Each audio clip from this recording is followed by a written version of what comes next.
Close of play of the fourth day of the first Test match between England and India at Trent Bridge sees India on 52 for 1. They need a further 157 to win this first Test match. They lost KL Rahul in the 14 overs that England could bowl at them in their second innings. He played a nice innings of 26. Sharma 12 not out. Pujara hit 2 boundaries in the last over, including 4 through the covers off the last ball from Robertson. There's a bit of a statement there, and he's back tomorrow also on 12 not out. But it was an absolutely brilliant day's cricket, particularly after tea, in fact. It really came to life. Very sparky indeed. A day dominated by Joe Root, who scored his 21st Test century. An excellent innings in the conditions. It wasn't easy out there. We know that the ball has tended to dominate in this match. But the smile came back and the jauntiness came back. This was Joe Root at his best once again. And it was a terrific innings. 109 from 172 balls. Burns was out for 18. Sibley for 28. Crawley for 6. At that point, England was still 49 runs behind. Bairstow came out and played positively, put on 42 with Root. Bairstow made 30. That was 177 for 4 when he was caught by Jadeja. He pulled a ball from Siraj like a rocket, but straight out to deep square leg where the catch was taken. Lawrence 25. Disappointed with his dismissal. It's a straight ball really that he missed and was LBW. Buttler 17, played no stroke, was bowled by Thakur. Then excellent innings from Sam Curran, 32 from 45 balls. He lost Root along the way. Robinson 15 from just 12 balls. Here's the last man out. Stuart Broad got a golden duck, cleaned up by Bumrah, who failed to complete a hat-trick, although he did all but dismiss Jimmy Anderson with a ball that went straight over his off stump. Very quickly indeed. Bumrah finished with 5 for 64, bowled beautifully. Siraj loved him. Real aggression, hostility, spiky. 2 for 84 from 25 overs. Mohammad Shami 1 for 72, and Shardul Thakur 2 for 37 from his 13 overs.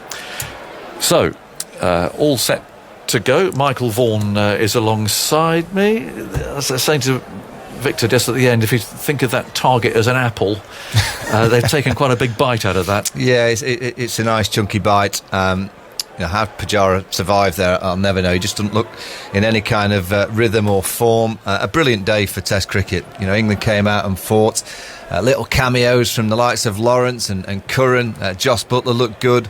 And then the substance, that Test match innings that we've seen from the captain Joe Root today. We've seen him score thousands of Test match runs, but it's always easy to say at the time when you kind of forget of how many great innings he's played, but that was pure because his team were under so much pressure, and he knows his batting line just depends on him. As much as he's never going to admit that, but deep down when he walks out, he knows how valuable his wicket is to the team, and the way that he played the seamers and the balance and those cover drives. Then he took after a bit of Jadeja. We know well he plays the spinners. It was a wonderful innings with a great atmosphere. The crowd are always behind the England team, but in particular Joe Root, because they all know how important he is to this side. I've seen him play great innings in the context of games. I've seen him play great innings, but today it just felt like, you've mentioned, pre-match, you interviewed him 2 or 3 days before and you felt that he wasn't quite, at his chirpy best. And it gets you the captaincy, eventually it gets you. And I think it's so important that he plays well and plays in the and plays with that smile. I mean, when you're under that amount of pressure, and when he walked out, his team were so far behind the game, he's still smiling and playing. I think that's when Joe's at his best. He just loves the game of cricket, and that smile is such a great message to all kids actually that want to play the game, that even though you're under the utmost pressure, the best way to get the best out yourself is to enjoy being out in the middle. And that's exactly what Joe Root looked like he did today. He did, and he seemed to have lost it a bit. He did look rather careworn, and of course those 2 defeats to New Zealand, I mean they were poor performances, and there's an awful lot now. These 10 tests we talked about at the start of the game that lie ahead, starting here, ending in Perth in January. Some seriously high intensity cricket. He's lost Stokes, he's lost Archer, he's lost Stone. It's not easy for him at all, and as you said, to walk out knowing that he has to produce with a bat, and that must, I don't know, how do you cope with that? I mean, in the way that you actually play, I mean, could it make you a bit more tentative in the way that you bat, unless you are just capable of somehow putting it away? Well, when you mentioned apples, Joe's pretty much the apple of the team, isn't he? He is the sole batter in this team that you really feel is of high Test match class. I mean, 2021, because he's got over 30% of the team's runs. I mean, that's ridiculous. Yeah. I remember watching the England team when Graham Gooch was captain. Very similar. You always felt like Gooch had to get the big scores, and he's very similar with this England team. And how he can produce that kind of magic and that kind of calmness and that kind of clarity under that amount of pressure, I think it comes down to he knowing his technique. I think if you go back to the New Zealand series, you go back to that last day at Lords where he didn't chase down that run. I think he didn't chase the runs because he knew that he wasn't in good enough form. I think Joe Root playing the way that he's doing now with his technique ironed out against seamers, he may have gone for those runs because he knows he's playing better now. He's worked on his technique, he's stiller, he's not moving as much. His trigger movement's there, but it's not as prominent as we saw against New Zealand. He's not doing that bat swizzle anymore, he's just still. Yes. Look at Rahul, the way that he's played for India, still on the release of the ball, still side on, let the ball come. Two pure players. It was a special innings. I've loved today. India are on top, they're the favourites, but you just never know. We've seen this England team before, and we've seen this Indian team in English conditions chasing down this kind of number and losing a few wickets, and they start to panic. You have to say the pitch will probably have to deteriorate somewhat, and it sometimes can happen. The clouds might roll in, the ball starts hooping around, and you feel that for England to win, that possibly will need to happen. But from where they were 2 days ago, England, to where they are now, let's be honest, after day one, the way that they batted, we didn't give them any kind of opportunity to win this game. And now they've got a little bit of a glimmer because of the captain. Mark Ramprakash joined us today. Not a bad day to come, is it, Mark? I mean, you obviously have seen a lot of Joe Root from your time as England batting coach. He is this bubbly, effervescent character. He is smiley, he's jaunty. He's got a great sense of humour. It just seems to be lacking, but that's more like himself today. Absolutely. I thought he was back to his fluent best, and I completely agree with Michael. His technique is back to how it was probably 2 years ago. It looks very simple. He goes straight back with his back foot, a light little press on his front foot, and from there he's very fluid. His transfer of weight is very good, and his mindset, because his mechanics were working well, his mindset of wanting to be busy came back to him. Yeah. And there were balls that other players would leave where he was scoring. He has that sort of late cut down to third man. Even when he was defending at the top of off, he can let the ball come to him, slightly open the face and score off good balls, and it makes him very difficult to bowl at. All the shots were there, and I think the message to the team is what's really important. His own form, of course, we rely on him hugely, but the message to the team and to the batting unit, and what is a young batting unit with very little preparation, it has to be said, coming to a test series against a seriously good side. But the message is, look, let's go out and try and be positive wherever we can. If there's scoring opportunity, let's try and take it. And I think that gives these guys, people like Lawrence and Crawley and Sibley, it gives them a bit more direction, a bit more of a firm direction to say, look, this is the way we want to go out and play. Look, it might not come off, and we're lacking some senior players. But as a batting unit, let's try and have a purpose when we go out and play. Michael, where do you think England are with Sibley and Crawley and Lawrence as well, I guess? I mean, whatever happens to the game now, they've had their say. There's Ollie Pope, who is probably going to be fit or could probably fit at least for selection for Lords. There's Hamid, of course, that we've talked a lot about. I mean, where do you think England are with? Well, I guess Sibley and Crawley, and Lawrence. There's the three of them. Yeah, I think they've got. I don't think they're tricky decisions. I honestly do. I think they've got to look at the opportunities that those players have had. Crawley, for me, looks like a player. We speak a lot of the time. How big a ceiling do you think? I think Crawley could be a high-class Test match player, but he's not got enough runs. And I just think a player like him, he may be better suited to being out of this environment for a while and just go away. I know there's no 4-day cricket, but go away from this environment, go and hit loads of balls, play a bit of the 100, then play some 4-day cricket. And the way that he plays, if he can just iron out that technique, he looks to me like his head's falling over a bit, his bat's coming across the line of the ball. So that ball today that he sneaked behind, it's not a great ball. It's a ball that when you're playing well, you should be able to nullify. Maybe the pressure and the kind of the speculation about his place in the side has got to him. Take him out the firing line. I would take him to Australia, but I wouldn't be picking him for the Lord's Test match. Sibley is probably just done enough, but I look at Sibley and think, how much more are you going to get out of him? He's played a lot of cricket now. And the way that he played today, yes, he nullified an end, but the pitch played quite flat.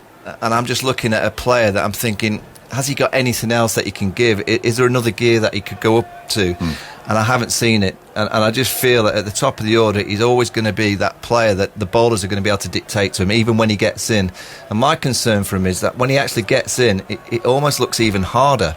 And that's when you should be going up in the gears and saying, OK, I've had an hour at the crease, all right, I'll go to second gear and I can just manoeuvre the ball into the gaps. He's not been able to do that of late. So I think they'll stick with him. I would bring Hamid in for Crawley. You know my theory on David Milan, but he's not in the squad. But I would have Milan at 3 and Hamid would end up opening the batting, but that's not the case. Ollie Pope certainly comes in. Darren Lawrence looks a player that has got an eye and a gift to be able to play flamboyant strokes. Has he got the ability to play long innings, which you need in Test match cricket? And again, 25 today, played some nice strokes. They were gifted to him on the leg stump, and then he just missed a straight ball. It's just that technique, I think, against quality.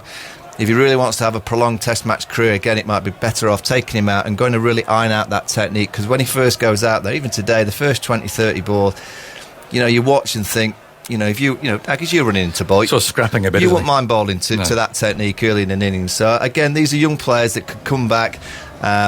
England have to make the decision. Don't go on the result of the game. For me, that's irrelevant. This has been happening for such a long period of time. I'll be making that call, whatever the result of the game is. Do you sort of get this selection conundrum, Mark?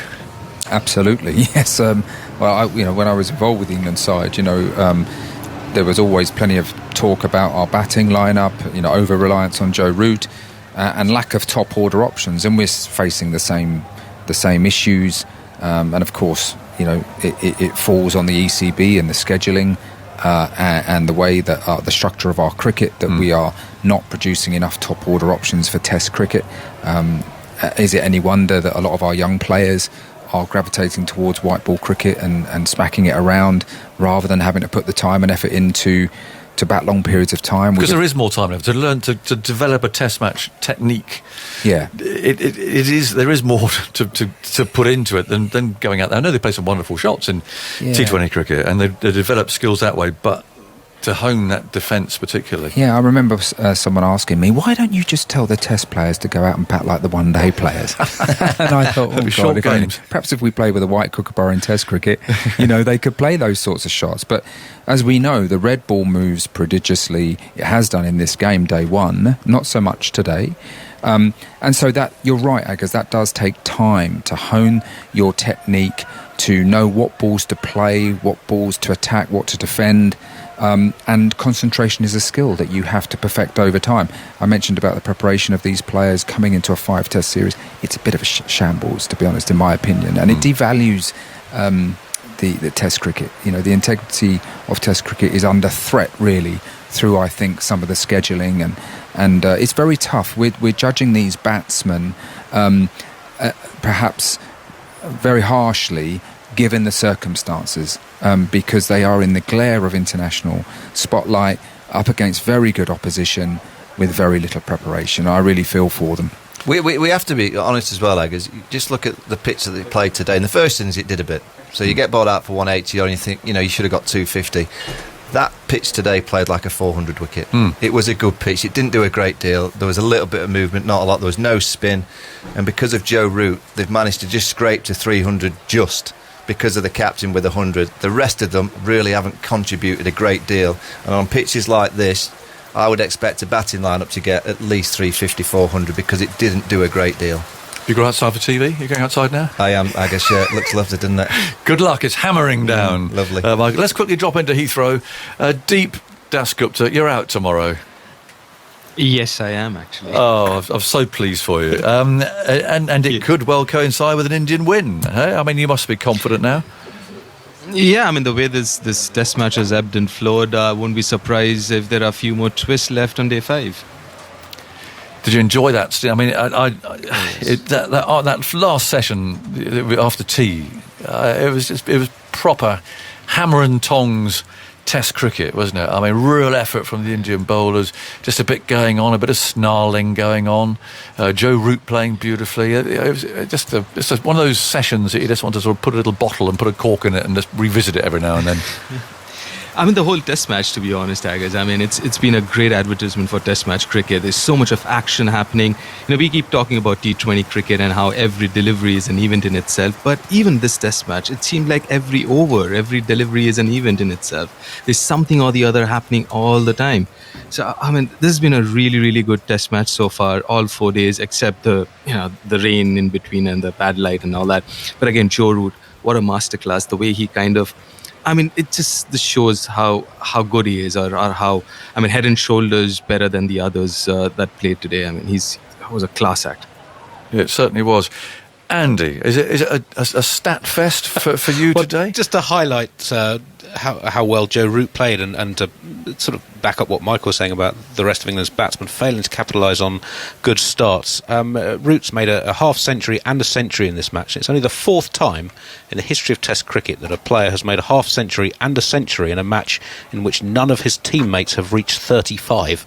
So a pretty rare occurrence. And only the 5th time an England batsman has made the only 2 scores over 35 in a Test match for his team, and some glittering names prior to Root. David Gower did it in 1983-4 in Pakistan, Peter May and Len Hutton in Ashes Test in the 50s, and a Nottinghamshire great Arthur Shrewsbury way back in the 1880s. Good old Arthur. Deep, just a last thought from you. I mean, India's batting, getting in the zone, playing in these conditions, chasing a target. You think they'll do it?